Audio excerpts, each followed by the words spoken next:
You searched how to buy shares of Abu Dhabi Ports CO PJSC, so this short guide will walk you through the main steps.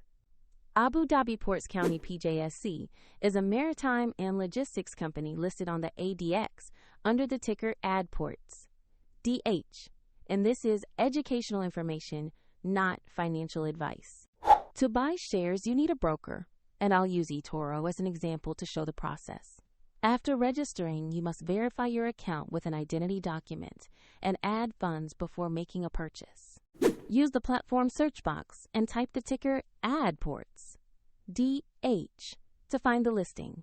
Select the result that matches the ADX listing to locate the correct share. On the asset page, review the company overview and the price chart to confirm it's Abu Dhabi Ports CO PJSC. Make sure the exchange is shown as ADX and the ticker reads ADPORTS.DH before proceeding. Click the Invest or Trade button. Enter the amount you want to buy, then carefully review the order details and confirm.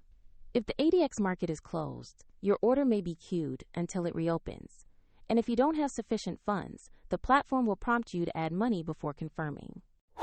After the trade clears, your new position will appear in your portfolio view. A link to eToro is in the description if you want to explore the platform further.